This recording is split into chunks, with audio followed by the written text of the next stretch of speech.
everybody, I am Ramnarain CPA. I'm Devin Ramnarain, COO. Hey guys, again. And today we want to kind of expand upon last week's vlog, maybe talk a little bit about that. Yes, about how, minorities are taking American jobs. One of the major points that we made in that vlog was that people don't go to school, go to college, or further other education the way they used to. Yeah, I mean, understood, colleges cost a lot of money. There's one particular school here in the southeast where we live and work that charges an insane amount. I think it's something like, what, 40 grand a year for a maybe third tier education. So we're going to talk to you guys today about ways around that type of phenomenon, if you will, and to go through a bachelor's degree course of study, 4-year program, without incurring any real student loan debt, if any. Let's go right into it. So, AP classes in high school, everybody has access to them more or less. Few people get into them. That's because a lot of people don't try. They are more concerned about what's going on Friday night at Sally's house, or that type of stuff, versus what's going on with their studies. And that's all well and good. You gotta live it up a little bit when you're a kid.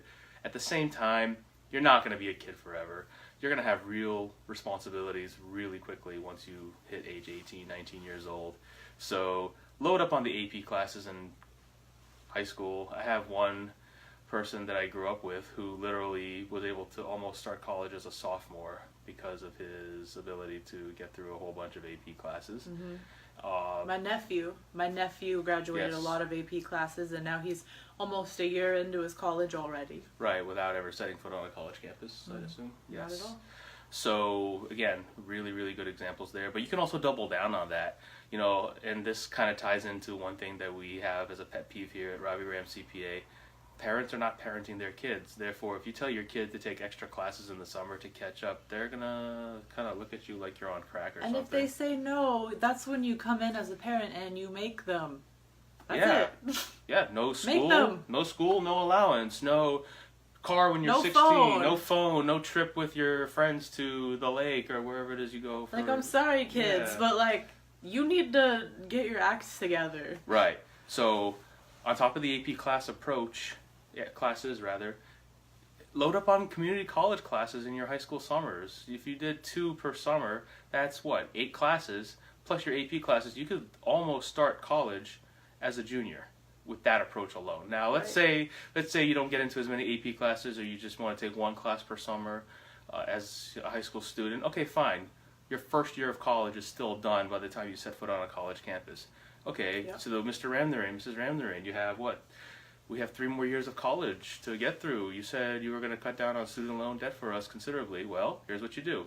Everyone talks about the college experience, how great it is, the greatest 4 years of your life. Let me tell you something, flat out. If college was the greatest 4 years of your life, you got some fucking problems. Seriously. Ouch. Savage. But yeah, Am I wrong? I mean, he's not wrong. Okay. He's not wrong at all. Community college. Let's just get into it. Community college. Finish out that second year in community college. Yeah. Here's the thing though. With the caveat to all this is in all these classes, AP classes, community college classes during high school, and then that year of community college before you move on to your final 2 years of college, you got to kill it with the grades. Mm-hmm. At the end of the day, you are trying to get into a state school, and more on that in a second. You're trying to get into a 4-year university after that. Spoiler alert. Yeah, you're not going to get in there with with a 2.0 average. Right. They're going to look at you like you're on crack. They're gonna have some issues with that. Right. Yeah, I personally, my first 2 years of college were at a community college. It was amazing. OTC, shout out. It was $2,500 a semester. If you want to know why I chose it. That's $2,500 a semester. That's what I'm talking about. For one of the best community colleges in the country. Yeah, and again, I mean, if you are not fortunate enough, your parents don't have their shit together, whatever it is, and you have to go to a community college for even the full 2 years, whatever it is, you can afford $2,500 by getting some... It's worth it. Yeah, getting a 20-hour-a-week job, whatever. But I digress. We want to get back to the point. You are saving a lot of money by doing the AP approach in college, community college classes during your high school summers. You get to, let's say you only get through 1 year of college that way. You go to your community college nearby or wherever you have a place where you don't have a lot of living expenses. Get through that second year. you can work and pay off that $2,500 yourself. So you literally go into your final 2 years of college debt free. So what do you do from there? Oh, Mr. Ramnarain, there's still 2 more years of college. What am I going to do? Go to a state school. What does an average state school cost? Like $18,000-$19,000 a year versus the local school here that costs 40 grand a year, we said? At least. Yeah, no. You're getting the same type of education. Go to a state school, work. Yeah, you're probably going to have to take out a little student loan debt, but do you want to talk about the scholarship approach? I mean, yeah, a lot of people don't apply for scholarships because they're afraid, they won't get any money from it. Like, there's no point. I'm so busy. I don't have time to be filling out all this paperwork. There are people I hear about every day that, they don't have to pay for half of one of their years of school because they just signed some papers and when they put themselves out there and they got free money. It is free money. Right. Free money. Right. So take advantage of that. And worst case scenario, if you have to take those final 2 years of college and stretch it out to 3 years, you could save money that way by having more time to work and pay down your bills and whatnot. And remember, since with this same approach you've actually accelerated things by 1 year. If you have to take an extra year to finish out those final 2, you're still on that same 4-year track you would have been on anyway, except you're getting through college with, again, depending on your scholarship situation, or if you don't get any scholarships, almost nothing. You do the math. What do we say? What is a quarter of the cost normally? Oh, yeah, basically. So let's just say, let's do some quick math. So let's say you got through your first 2 years for free at the end of the day, given the approach we just mentioned. Let's say the state school costs $18,000 a year for the 2 years. That's $36,000. Are you telling me that you can't save up $18,000 in 2 years by working even at McDonald's? Or even if you don't, you can pay that back with your new salary that you're going to be making after your degree. Right. And worst case scenario, with that same $36,000, if you're stretching it out to 3 years, you will almost have that paid off if you're working 20 hours a week during those 3 years. If you're not, then you have to really, really buckle down and get it done. Or just reevaluate the way you're spending money. Yes. And we'll get more into that in a future vlog. Oh, absolutely.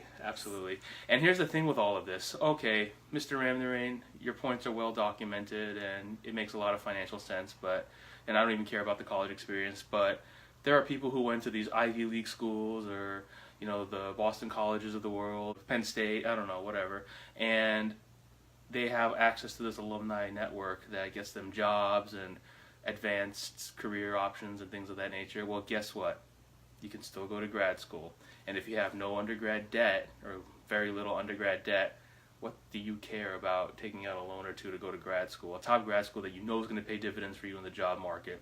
And on top of that, you're going through school and you're getting those all A's, A minuses, getting your 3.7 GPA, 3.8, and you're applying to grad school, again, the scholarships that Devin just mentioned.